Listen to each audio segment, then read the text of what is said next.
All right. So we're on. We're on. Feels good again. Yes. So we're at it again. Hey guys, my name is Luke Gooding.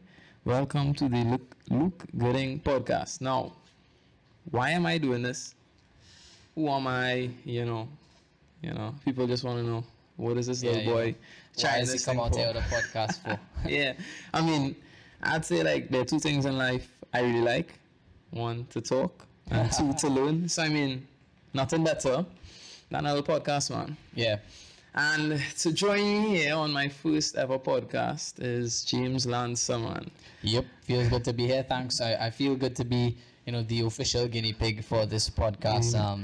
And it's a pleasure to be here, to see it. Maybe I'll get to say one day that I was the first on a well-renowned podcast when it was only a small, microcast. All right, we'll see. Well, why do a podcast though? Like, I know you tried it as well. Now, let's tell the people a little bit about you. Who's Yeah. James Lancer? Well, I mean, James Lancer is James Lancer. It's me. But I guess that I have since started a little bit of a YouTube channel, and it's called 868 Media. So some people may know me from my channel, my YouTube channel. And also it sort of developed into a website a little bit later on.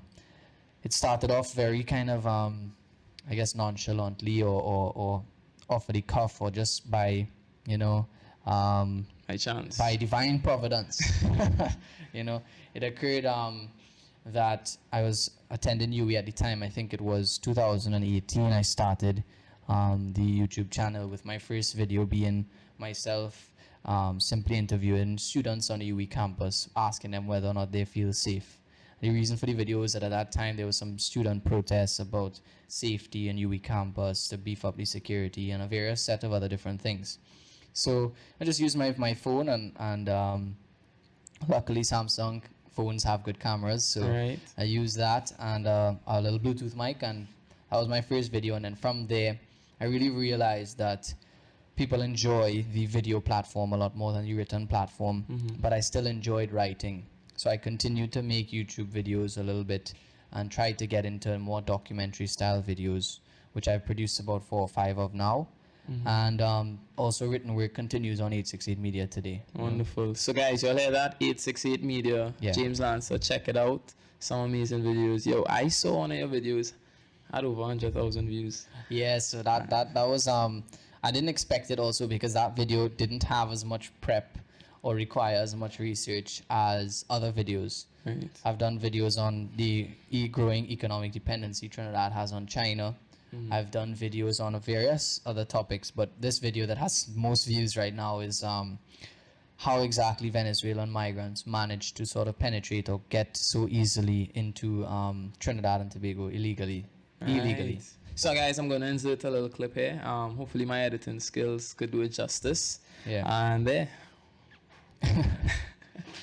So, right now I am in between Venezuela and Trinidad. I'm James Lancer and I'm here with 868 Media. We're now approaching SAC at UE. Today, we're going to do something simple. We're just going to ask students, do you feel safe on campus? From bad to worse, this is literally a huge scandal. So right here in Icacos is where majority of the Venezuelans are said to be coming into Trinidad and Tobago.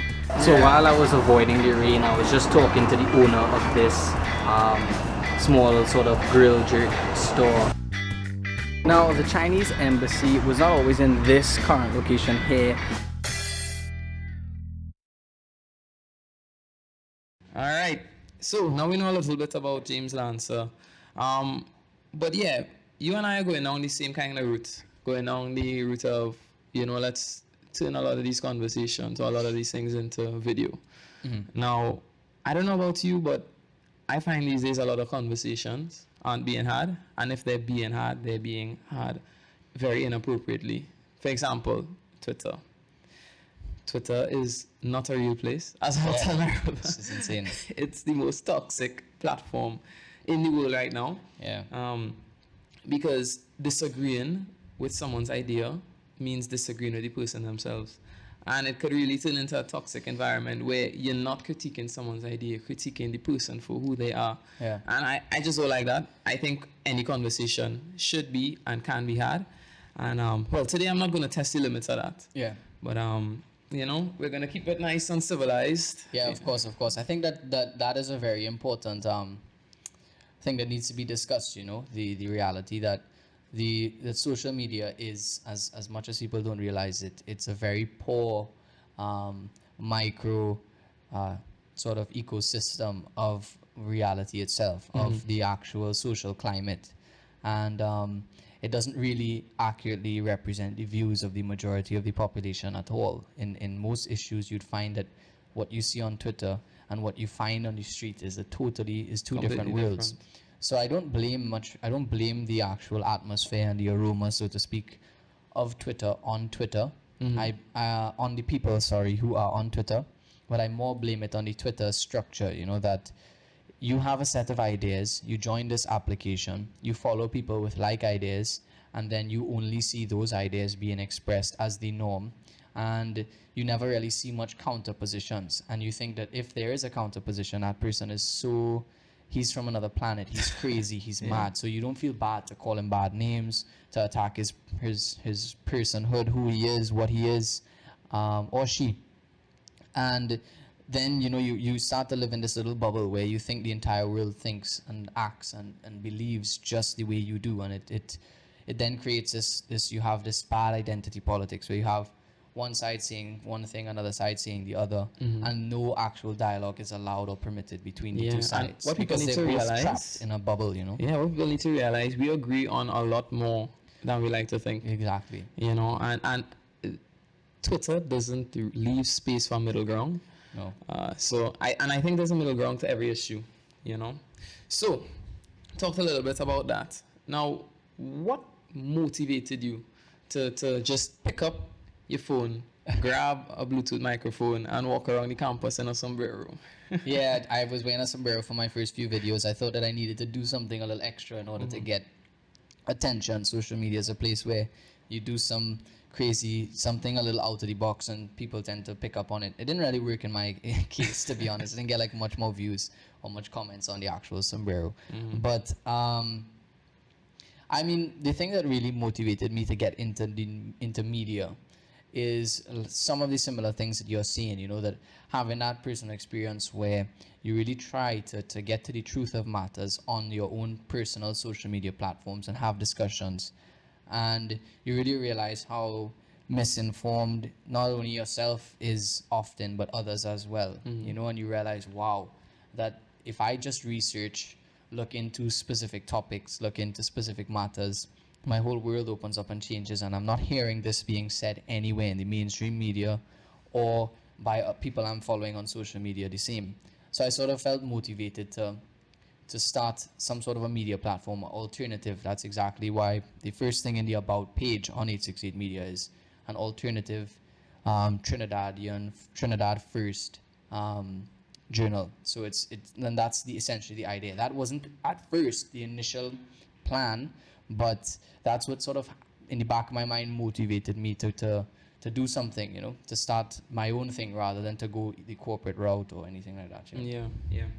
Now, the reason why I think this podcast needed to happen now, I've been planning this, and James would have known. He suggested that I do a podcast a while ago.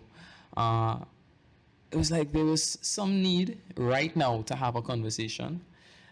Especially, we know all of these things are going on at the same time. So we have our quarantine, you know, Yeah. COVID-19. We have the death of George Floyd, which all three of those things compounded on each other and impacted the entire world. And I just said, you know, screw it. Let me just. I didn't tell anyone I was doing it. I just messaged James. I was like, James, Monday, come hit me up. We're doing it, you know. Now, I just want to talk about the environment that we are in right now.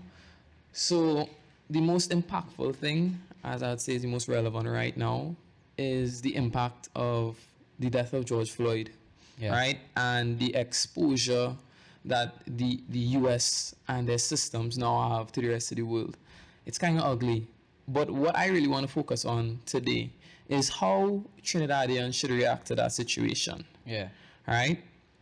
Now, I first need to point out the difference between US and Trinidad. I don't know if you want to comment on this, because in the US, we had like their history, how it started up. Uh, Same Christopher Columbus or whatever discovered, and then the whites in America fought for their independence, and then they freed their slaves. Yeah. In Trinidad and the Caribbean, uh, our slaves were freed, and together with the indentured laborers, we fought for our independence.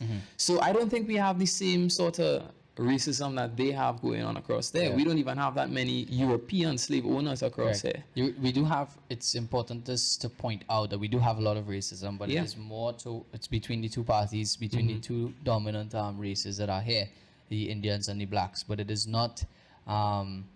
It's not primarily to say that there's no possibility that there are people of European descent or white people who are not racist, or Syrian people who are not racist, or Chinese people who are not racist. But the dominant structural, I wouldn't even say structural racism, but the dominant racism that sort of exists in Trinidad, everybody would know that is not so much the same as it is in the United States, which is I Definitely. think more or less what you're hinting to there, right? And I think, yeah. So I think that the fact that we don't have the same racism going on means that we have to look for different solutions, right? And that's something I want to talk about today.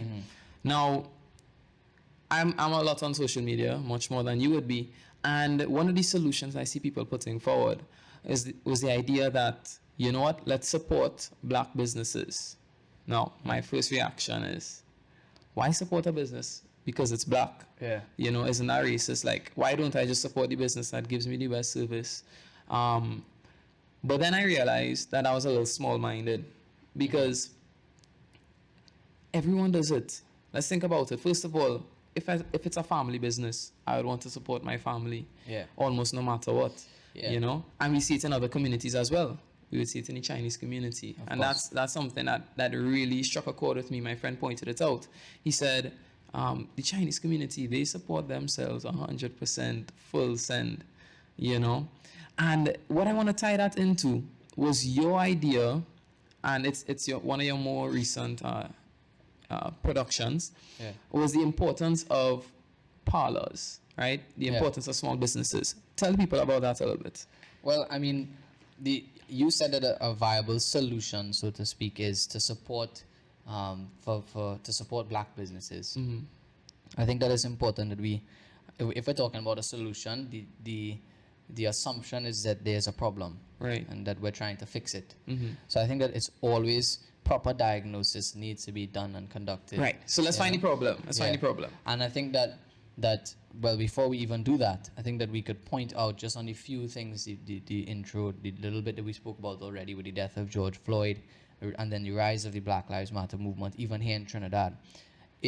What we can see is that while we can't condemn the intentions, so to speak, of the people, because I don't think anybody is out there with bad intent. Nobody who was at that protest, perhaps in the savannah, had bad intentions, right? But they're seeking something. It's a good concept. It's justice. That's what's in the back of their mind, and they firmly believe that what they're doing is good. So we're not condemning their intentions, but what we can see is that there's not a proper diagnosis of the situation, and to apply exactly what's going on in the U.S. to Trinidad may not be. I don't think it's going to be a direct solution to the racism that we experience. Right. It could I help. agree. It could make some sort of forward steps, but a lot of what is coming out to the US and of the Black Lives Matter organization is very different and is on a very different plane than to where Trinidad is. It's not to say that we disagree that Black Lives matter. We know that they matter.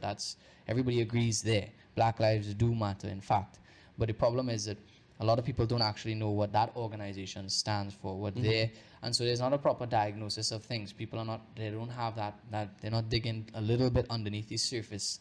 And that's a common strategy that politicians, that organizations use. They take a nice friendly, if you look at products in the grocery, they'll say organic, whatever. And they're just using that word, and organic means, it's not organic in any way, but it makes you feel like, oh, this is such a good thing, Yeah. whatever. So we have to be careful with things like that. But what is the real problem in Trinidad and Tobago? I think it's very different from a structural sort of racism. While we do have a lot of racism, I do not think that our actual system inculcates or is producing a racist, it's not a racist structure. So there's no, if you look at the structure of the nation, there's no law, there is no procedure, there's nothing that is differed on the premise of race. So nobody who is of a different race is treated differently as a result of that race. I could agree with that. So it's Right? more, well, let's say, a cultural or social sort It's of more racism. individual on your own family. Your own family may be a little racist, and they may have bad tendencies towards other races.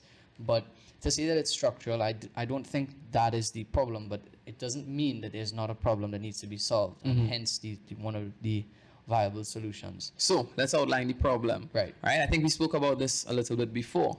Right. So we could kind of safely say there are no racist laws.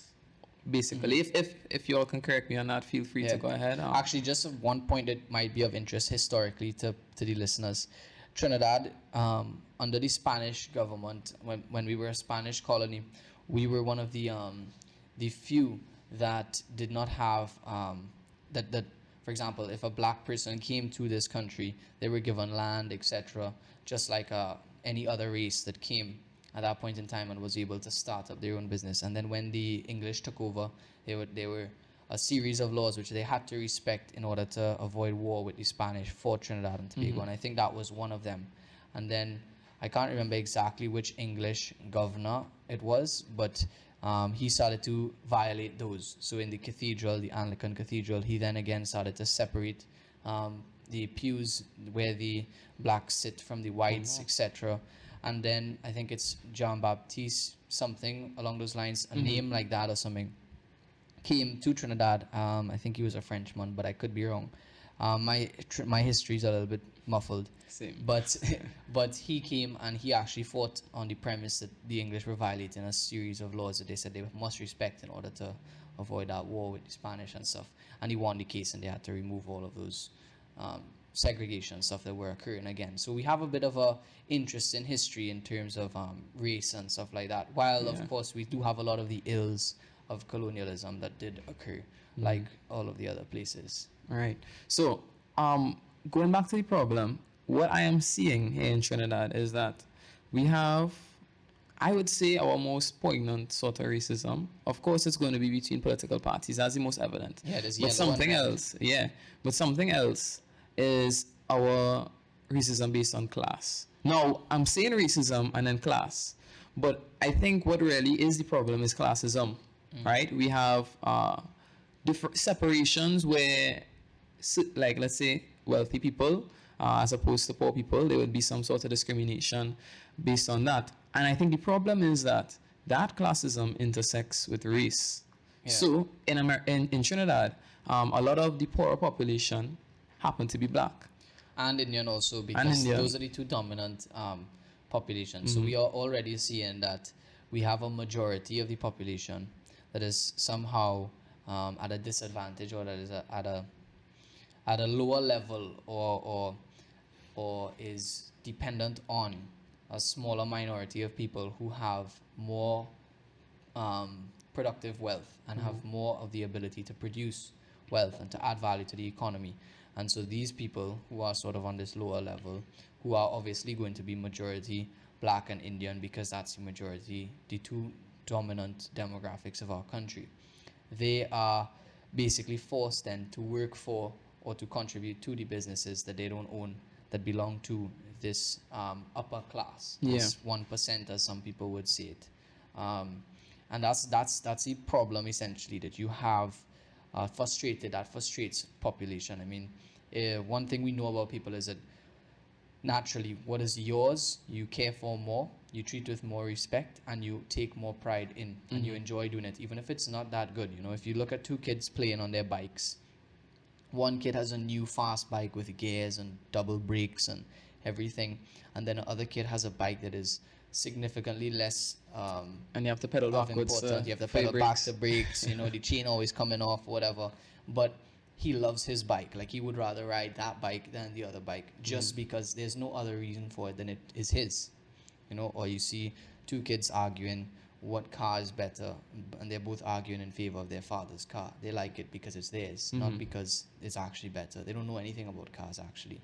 And this similar thing happens with us when we're older. The kids is just a clear example, but if you have a company and you give a guy a car and you tell him this is a company car, you drive it like it's a company car and just doesn't care too much for it. But the moment you say this is your car, it's yours, it's in your name, you're the one responsible for it, it's totally Mentality yours. changes. The mentality changes. He cares for it, he has pride in it, he washes it, he takes care of it, all of these things.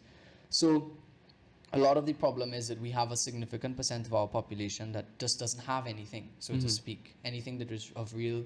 They don't work for themselves. They're forced to just kind of work for in a job, perhaps at a factory or behind a desk or where it may be, from 9 to 5, and they make just enough money to survive, but not enough money to develop and go forward and perhaps leave that job behind and then become something greater. So they're kind of trapped, and it's a frustrating situation. And I think that it's a structural problem, but it's not a racial problem, because even if you change the race at the top, let's say that is the aims of some people, that whether it doesn't matter if it's Once black, the system is right. there, it's going to keep somebody down. Correct. And at the end of the day, if you change the race of the people at the top, the few at the top, let's say, or the privileged or whatever it is, if you just change their color, it's still going to remain a few, and they're still going to remain at the top, and the situation is not going to change.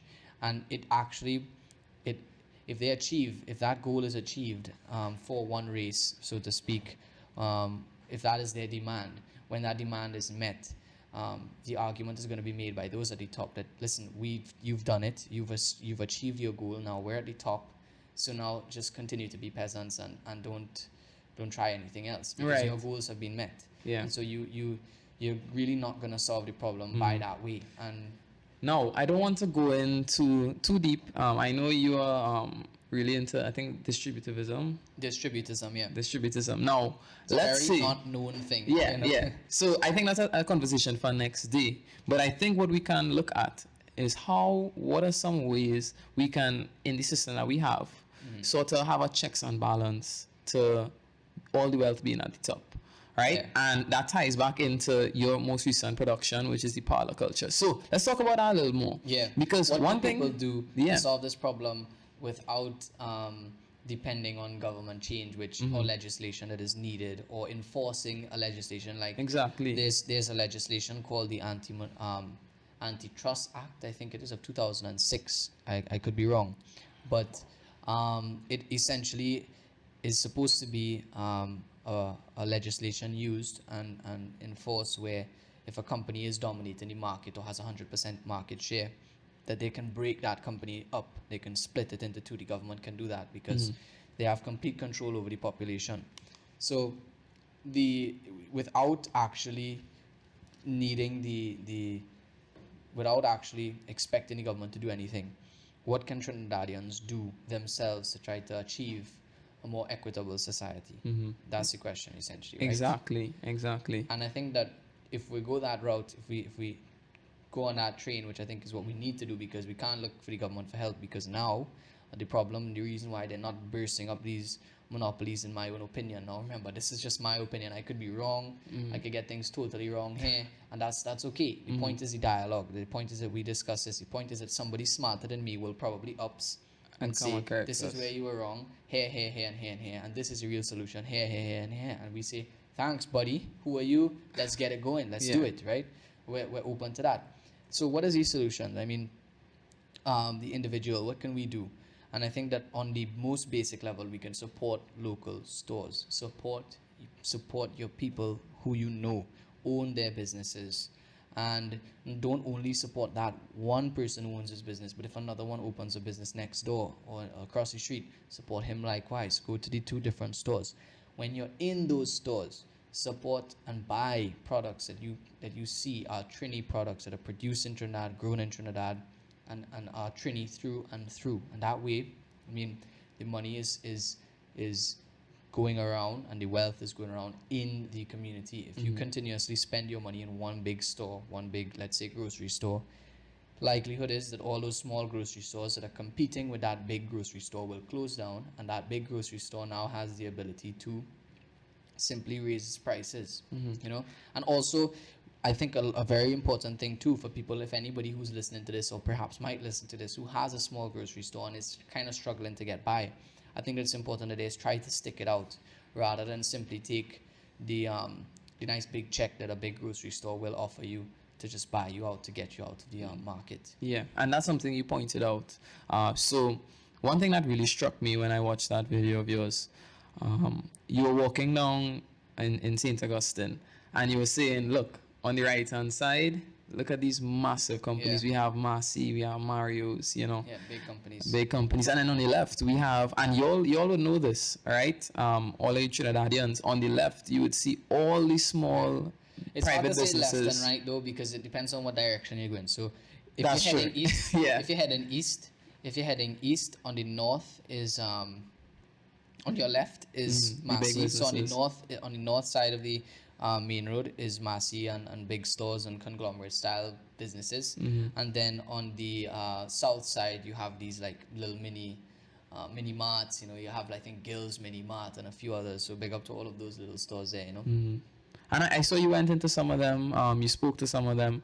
Did any of them tell you that they felt threatened by those massive businesses?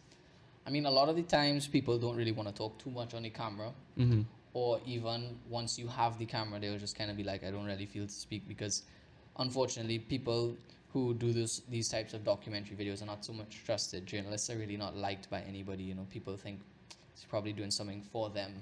You know, you never know. So I didn't get much insight from those particular stores individually. But if you actually look at the video, you'd see I spoke to an economist who I did an interview with, and she said that she basically noticed the same trend, that small parlors and mini marts are in fact on the decline as these bigger stores get more sort of market control, you know, and they are able to drop their prices.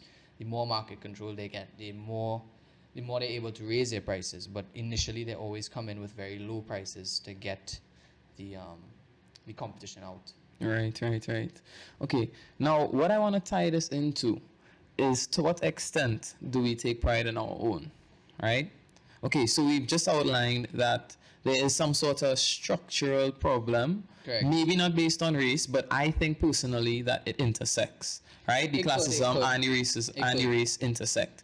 Now, okay, so we see that and we say, all right, you know what? Let's within the system that we have, within the structure, though it tends to want to keep people on top, the people with money, to have most control of the wealth or whatever. One of the ways that we said to minimize that sort of negative impact is to support our local businesses. Now, this idea of supporting your own, I think, could almost be taken too far. Yeah. Right?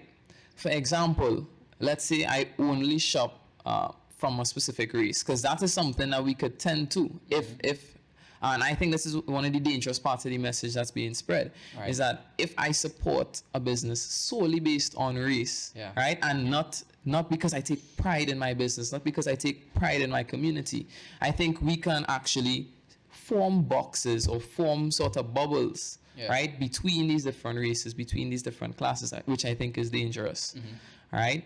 So how do we minimize that sort of almost taking it too far, you know?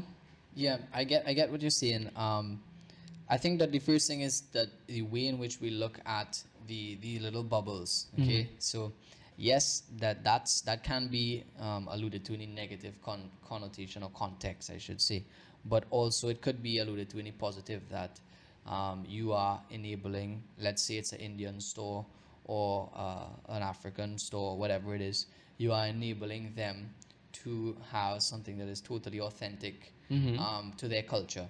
You know, that a big problem with when you have market domination by big companies is that everything is the same, everything looks the same, so there's no more homegrown stuff, there's no more of that, you know, fresh, I don't know, Palori or whatever it is, that those things sort of diminish, you know. So that could be a good thing, those having little bubbles where you get this really authentic experience of a culture. You know, a lot of people forget that diversity actually is not so much the fusion of a set of different cultures in one specific thing.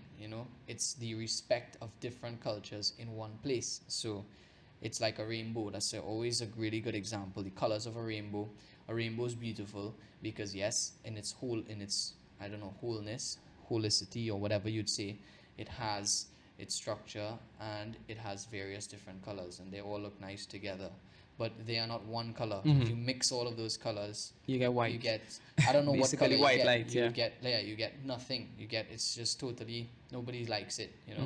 But the fact that they are individual, strong, powerful individual colors that sort of, blossom in themselves, it makes and complements each other one. So hey guys, I thought I'd take a quick little break to talk to you all about something. This is purely just a passion. I don't know where I'm going with this, to be honest, and I'm just bringing you all along for the ride. Hopefully it grows into something big. I am going to think of a way to monetize this purely through donations. So it's going to be completely voluntary. I'm going to set up a website and put the link in the description and have a donate tab for you all to just put in some donations. Because this show is not the cheapest to make. I am borrowing a lot of the equipment for it. And I really want to take it to the next level, And also, I'm still young. I still have to go to school. Uh, and I am planning to head off to University of Pennsylvania in January next year. And I really need, like, obviously I'll need to be making money somehow. And if I can make my money through the show, that would be amazing. Put all my energy into it. And I really think that this is something that I can take serious. And if I need to take it serious, I need to be comfortable that my future won't be, up in the air.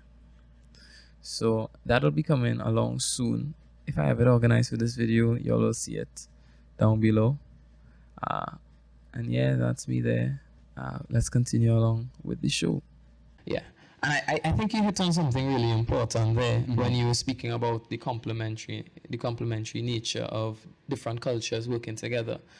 I think we need to realize that cultures are meant to be shared. So even though we have this intense pride in our own, we can't lose the respect for other cultures. Yeah, of course not. And we can't lose the value in other cultures. Now, what I can see, there's this movement now, I think, in the States, where there's this idea of cultural appropriation, where when someone else's, let's say, cultural garb or whatever is seen as culture, like, it's not your culture, so you shouldn't use You it. can't do it, yeah. Now, that's what I love about Trinidad so much, is that we take a different appreciation for all the different cultures. We realize cultures are meant to be shared. If you don't want anyone else or participating in your culture, then that shows that you don't think your culture is worth sharing with others. Yeah. So I think that while we keep or while we move towards, I think we should move towards supporting our own, we need to also realize that there is something really valuable in other cultures to be found. Yeah. Right? Well, I mean, I think that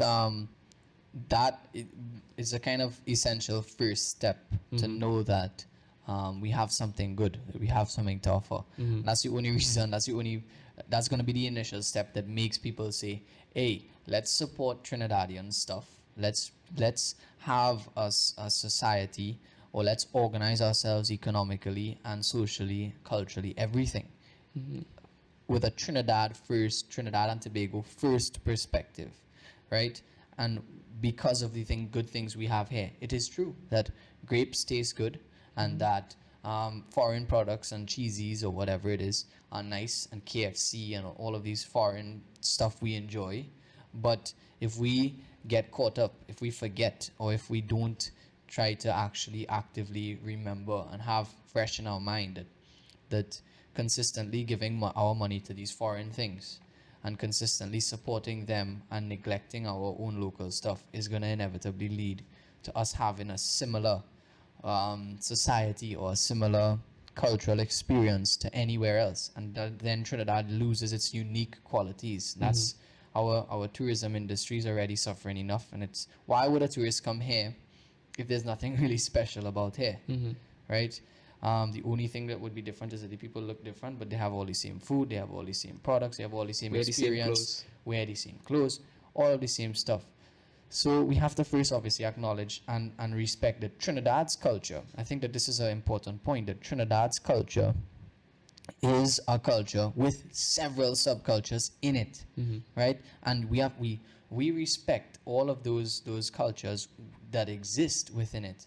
But the people who are inside of these microcultures, whether it be somebody who is a member of, I don't know, an African community, that is like raising African awareness, or the history of the African people in Trinidad, or any other thing like Chinese association, all of these things. It's good for those subcultures to have pride and to prefer and to love their own culture more than other cultures within Trinidad. Not to hate other cultures, no, but in order to allow their own to blossom. I don't think that they're racist for doing that, for loving them, what they are and where they come from, you know. All right, I like that. I like that. Now, for those who don't know, James has a very heavy focus on our nation and the importance of keeping that nationalism, Yeah. here. Now, I think one of the most evident dangers to that, or I'll say the country that poses the most danger to that, I think personally, is China. Not the Chinese people that we have in Trinidad, but now James did a little bit of a documentary on China's influence in Trinidad. Now, can you tell people, or just give them an idea, and I'll pull up the article Yeah, for sure. you to reference. What danger do you see China, and not just China in general, because you say it's not really only about China. Yeah. It's about the risk that Trinidad faces from international interference. Yeah, I don't think, for example, that Trinidad should focus heavily on China and just be worried about China alone because of China, for China's own sake and what they do, etc. But I think that it is a fact that we have this heavy, because our economy especially is not a sustained one that is sustained within our own borders, but it is, we essentially as a nation are sort of enslaved to the international economy, or to a concept that everybody knows, that everybody's been taught to love through their education, globalism or globalization. They're very similar things. The idea that we should be interconnected with, to the point that we depend on other nations for our basic necessities and to meet our economic needs. And what essentially that has led to is every single decision made by our own government or by even our own people has been held to a standard that is not Trinidadian authentically, and that is not even related to our country in any specific way. And this has happened a lot with the China deals, and also with the US. Recently, everybody would remember that scenario where, as bad as it was, Stuart Young and the government allowed the Venezuelan vice president to enter into Trinidad at a time when our borders were locked due to the COVID situation.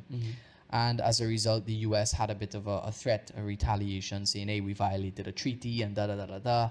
And whether it's all true or not, we signed up for that treaty, we're a part of it, and okay, that is all of that. But the point is that our government is in a way has to act and has to make decisions based on what the powers that be say. So then the buck doesn't stop with the Trinidad government for Trinidad. And that's a kind of a scary concept, that we have overlords in other countries dictating what's going on. Whether we agree with what Short Young did and the government did or not, that what that showed is that we are not really we don't really have much of our national sovereignty, you know. And that's essentially the problem with China, with any of those other countries. So that China piece that I did a few pieces on China. I did one regarding the Lab report. I did one documentary that gave a kind of a general overhaul of the recent economic projects that they've done. Brian Lara Stadium, Napa, and ones that are coming to be. They're going to be building a big block in the Port of Spain General Hospital, adding a piece there.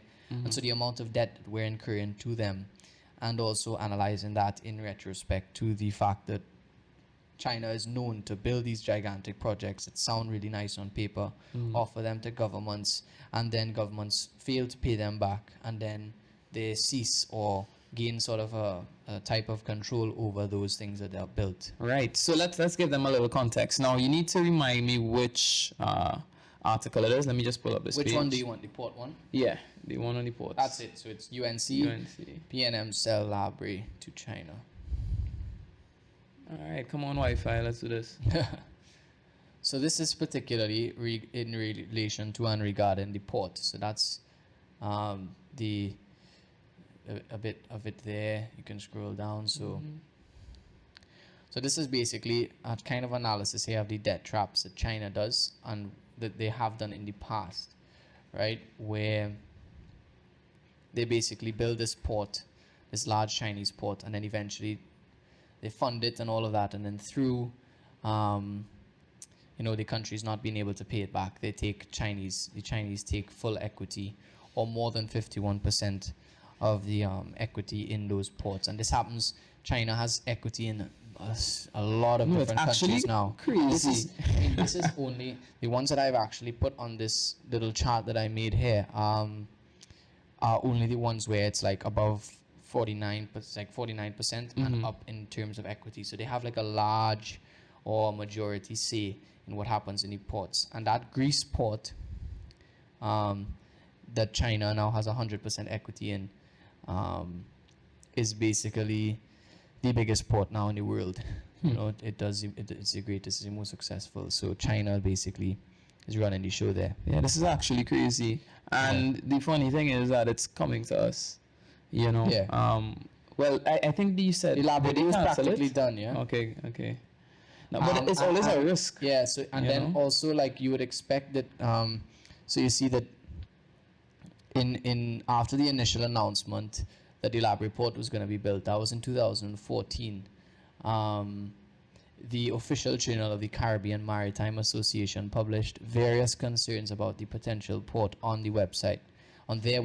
Beautiful. And one of those main concerns was in fact that this development of a Chinese built and funded port in Labrie could affect the growth and potential of the nation's existing ports Right. by diverting the existing shipping traffic to the new port. Now, if they actually grab the equity of the port, that means that not only would the traffic be diverted to another Trinidadian port, but it would be being diverted to China. Because Basically. China actually seizes a lot of land also around the port area. So it's like China has like a little outpost in your country, Now let's see what's the current impact. So I hope we safely avoided this. But there was something about the amount of debt that we have. No, this is going forward. So this project is practically confirmed. It's just a matter of when exactly they're gonna do it. This is all Oh. confirmed, yeah. So the hands have shook on this many times. I thought you said we avoided this. No. This is like going forward. Jeez. Yeah. Okay, and okay, look. So you were saying prior to the 2019 budget, the debt to China was 2.2 billion, Right. and we're going to add on an next 4 billion to that. With this project, yes. With But this there are other project. projects as well. In this article, but I think one of they had a HDC contract with China where they were going to build HDC housing stuff, but they canceled that, so that takes off a little bit of the debt. Okay. But our debt to China could probably rise to about 8.4 billion. Is scary because my thing is our economy isn't in the best shape right now, and I don't see in the future it getting any better. So if there's a situation where China could come in and seize those assets, Yeah. I mean, instead of building a port where we import, where we bring in stuff and goods and stuff like that to make that process easier, the argument could be that it would be a good thing, whatever. But why not spend a lot more money into developing our own national food Right. economy? That we should be able to at least, I mean, before even the controversial issue of Columbus and all of that, even before Columbus came here and stuff, how did people survive? They didn't need to import their food. No, they didn't have that possibility, but they got through. They did everything. As I don't know, another word that people don't like, as primitive as it may have been, or their standards or their way of eating or whatever may have been, they did it. And it's not to say that we need to go back to that, but it is to say It's that possible. with the use of modern technology, if it has to be employed, but we could be food secure. I think it's ridiculous if we're not. And what I really think is, so we're seeing all this impact of COVID and the lockdowns or whatever, but there are some positives. And one of the positives is what exactly we're talking about. Yeah. As soon as it started, my mom was like, let's go start planting our own things. Like, we don't know what's going to be going on. They can't bring in stuff. Yeah. Let's get our things in, true.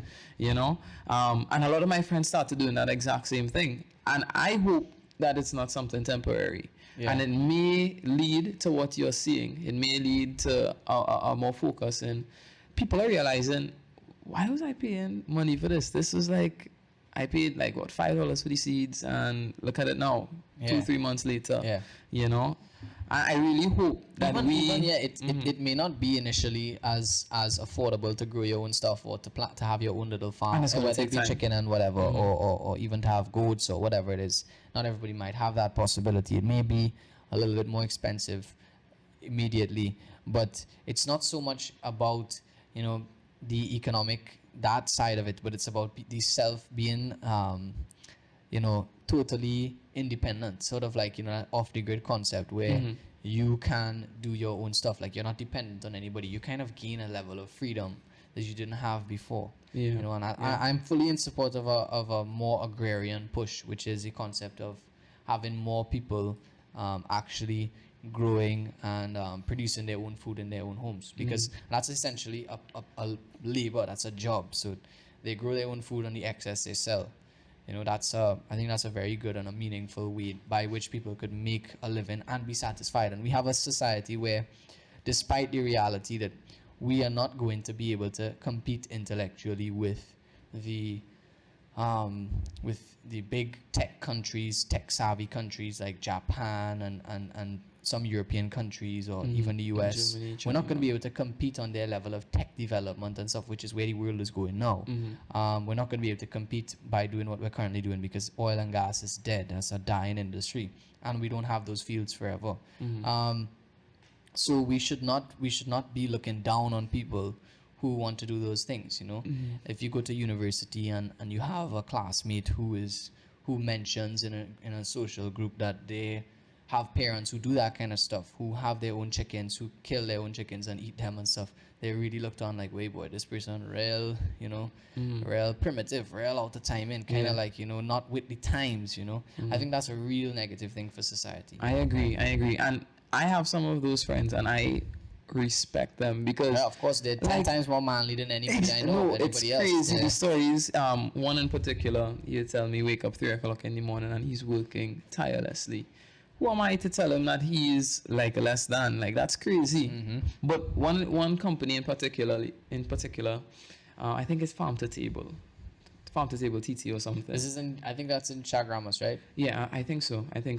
I have some friends there, and I really hope I can get them on this podcast to talk about this. Yeah. They are adding the convenience to it. So usually what would happen is that one of the reasons we buy a lot of our things from the grocery is because it's so convenient. They are working around that, and they're doing deliveries, farm to table. They plant the things, you make the orders, they come into your house. Yeah. I think that's a really good thing, and I hope they continue it. I hear about a good few people who are going to that same place from more of the upper strata of society. Yeah. And I think that what that does show you, I think that more than the actual product that they are selling, the actual food goods, the greens or whatever it is in their farms that people are getting when they go there, because you actually go and you pick your own stuff, you put it in your basket and you pay for it. I think that what they are providing is that experience, and it shows that how natural it is, that human experience of actually picking, of actually reaping your harvest and going home and eating it. That it's a fulfilling thing. So it's even showing you that people who don't have the ability to do that still want that experience. Yeah. And I think a good basis by which we could judge society, you know, a lot of people look to judge a society by a series of things like GDP. Well, what is the GDP? Is the GDP good or bad? If it's good, we good. If it's bad, we bad. But if you look at countries that have very strong GDPs, that have a very strong economy, that have a very egalitarian perspective, like all of those Nordic countries, like Finland or all of those, they have a high suicide rate, you know? So why not judge a society by its suicide rate? You cannot say a society is a successful society if the number one cause of death is people taking their own life. They are so miserable that they kill themselves. Yeah. If you look at then the counter, if you look at No, okay, let's so suicide rate is just an example. We're not going to say that as a standard, right? I think it's a good standard. Okay, I actually do interesting. think it's a good standard by which you could judge a society. If people are killing themselves, you're going down a wrong Something's road. wrong. Yeah. If Okay, people okay. are saying, "Hey, listen, let's just take my own life. Like everything here is so bad that I rather just die." That's a really good metric by which you could judge whether society is producing happy people. We that's the I aim think of that should be society. goal of society, right? That Okay, people be happy. You yeah. know, depression feel is the that. result of suicide is a result of depression. So people are really depressed, and that's the same thing in Japan. They're very capitalist, very well driven. You know, commerce, and everybody's killing themselves. They literally have forests. You know, that whole Logan Paul. And incident, what you're yeah. saying is that that should be a problem a lot of us are addressing, as opposed to looking at the standards like GDP and stuff like Yeah, that. people are like, yeah, you know, well, look at this. That's something that I saw the prime minister boasting about the other day. No, we got a Republic Bank in one of the African countries. It's such a good step. It's like nobody is seeing that as a good, as nobody's feeling that as a good step. You might be able to speak well enough to convince us that it's a really good thing for Trinidad and Tobago to have one of our companies, financial companies, in another country. But at the end of the day, it isn't really impacting anybody. I still have to go to work 9 to 5 and get just a little bit and try to make ends meet, and that's how the average Trini feels. And they just, it's a kind of an awful situation. But if you look at suicide rates and we talk about growing stuff, harvesting new crops and stuff, there's a community, I think it's called the Amish community. That's people who basically, like, I don't know, but Live at a off certain the- point in time, they just said that they're not going forward with society anymore. Like, we're not gonna take any more technology and Yeah, stuff. I They're using heard about horses, obviously. They take it Technology is too a far. broad, they Yeah. take it far. But interestingly enough, they have barely any cases of suicide to none. And it goes to show you, and they're teaching their boys to fish, they're teaching their boys to hunt, they're teaching their boys to farm. You know, if you want to study poetry inside of a classroom with your mom or with whoever is the teacher of that community, you can, they give you that option. But if a boy wants to run outside and fish for a living or follow his dad's trade, he can. And I don't think that should be looked down upon. You know? Yeah. Now, of course, I have a little reservation with Amish, but I really like Same. the idea. Yeah. I just- but I really yeah. like the idea of bringing the focus back on. Let's stop looking out there. Let's first of all focus, and this is something we spoke about before. Let's focus on ourselves. Take pride in ourselves, our culture, all of this. And so this is course. tying everything together. Take pride in that. And then, you know what? Let's take pride in our families. Let's build something. And as you were saying, we start planting our own things. We start giving ourselves purpose. Purpose comes from within, you know? And then you take it a step further. You look at your community. You make sure your community is good. You support them full 100%. Yeah. Try more love than hate. I think that supporting local and getting smaller businesses up should reduce crime rates, in my opinion. Well, of course, I think that it's a principle of subsidiarity. That's a big term that basically just means this, that you should have a society organized where what a family could do, a business doesn't need to be doing, right? Okay. What a business can do, a government doesn't need to be doing. Or a government being the representative of the nation. So the nation shouldn't be needing to do in that broad term nation. And what the nation could do, or the government could do, no other country should do, right? And so each one of these sort of stands on the other.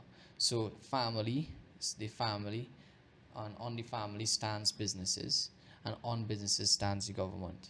So if we have weak families, and any community that has weak families is going to inevitably have a very big problem progressing in the business world, because they don't get a lot of stuff that they should be getting from their families, and they have to turn to businesses that are not their own in order to get that. You know, so, and you have a big problem there. Now, I really think we should talk about that the next day, especially Yeah. families. Both you and I in a special situation, huge Yeah. families. Yeah. And family life for us would be number one priority, or almost number one priority Right. after God, of course. But I think that's something really interesting. And it's like, as I said, you know, you're building blocks. You can't have the course. foundation being weak. And now, I think that all of these things could work together, ideally, to get rid of all these problems that we're seeing. But you know, I would struggle personally in how do I communicate this to people. And I just want to tie everything back in together. And I think that's something, even if you don't see the far-reaching consequences of your actions, just taking a more introspective look Yeah. at those immediately around you that you can Of course. impact. Right? I think that's the message for today. You bring it back in, you focus on you, those around you. Make sure that you can sustain yourself in some, in any kind of way. You know, make sure you're not relying on your job 120%.